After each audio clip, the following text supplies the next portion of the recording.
My husband is dismantling this raised bed, and we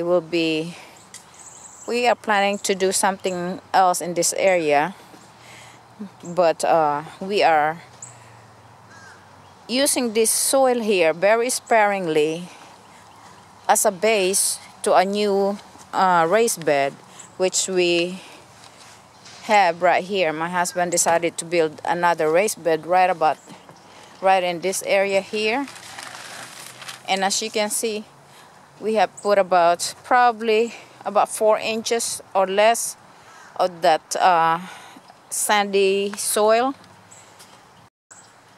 I'm always concerned that I'm spending more than I should, but in this case, this will be a long-term goal. That what I want is to be able to plant and grow certain type of vegetables, and this type of vegetables basically are tropical type of vegetables that require lots and lots of organic matter in the soil, requires rich soil.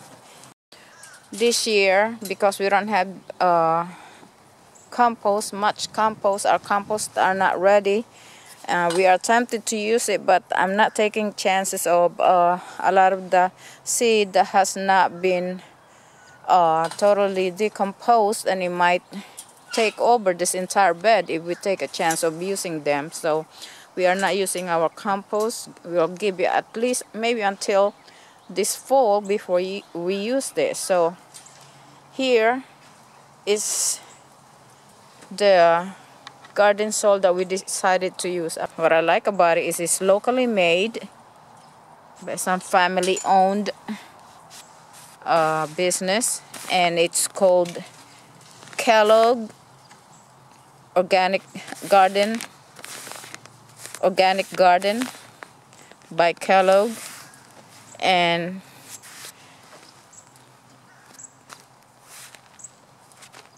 there's a lot of good reason why I should use this. As far as I could see, water saving, soil prep, crafted for organic gardening. That sounds good enough for me.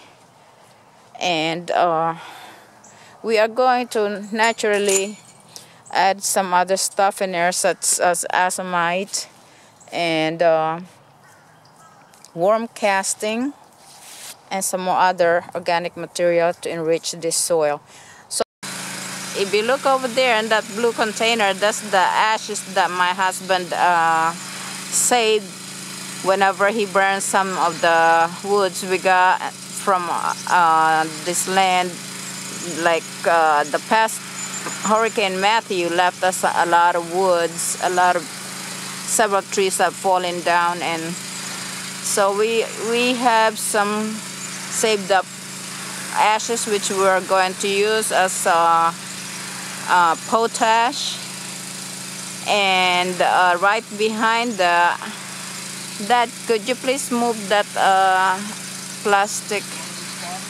Yes, because I really can't wait anymore. That noise is not gonna go away. So, those are ashes, and yeah, the potash is needed. I know that this is a good organic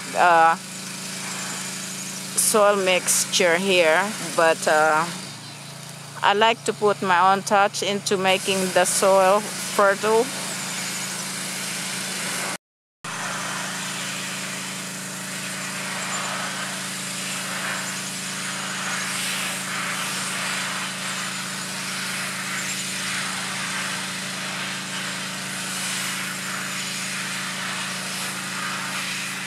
And we are also going to add some of those earthworm casting, as you can see over there, to really build up the soil.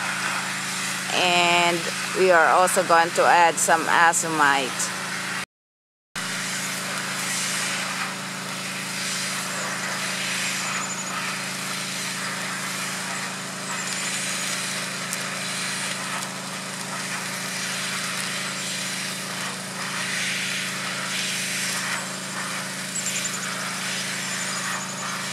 This worm casting going in.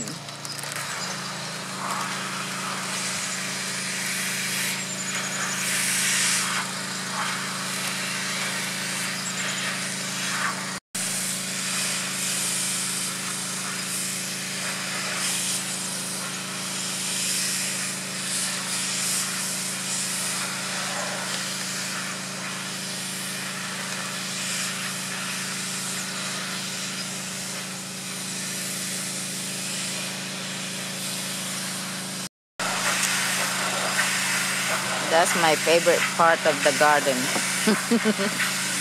Mixing and prepping the soil. And I am restricted today. My husband's having fun. So after we put all of those added necessary elements to make sure we have a complete fertile soil, we mix it in thoroughly.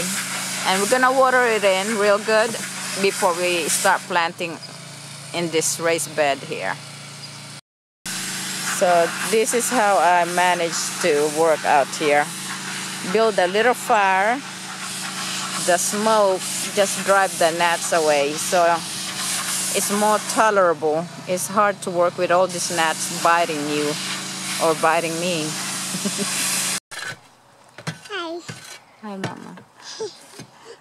So those are the soil which my husband is recycling from one of the container where I planted the broccoli, and so we are incorporating that with the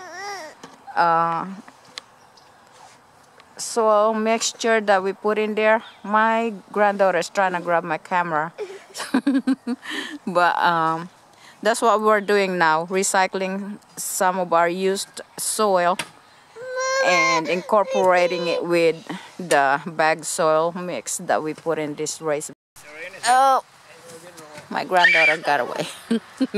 It's starting to rain, so we're going in the house.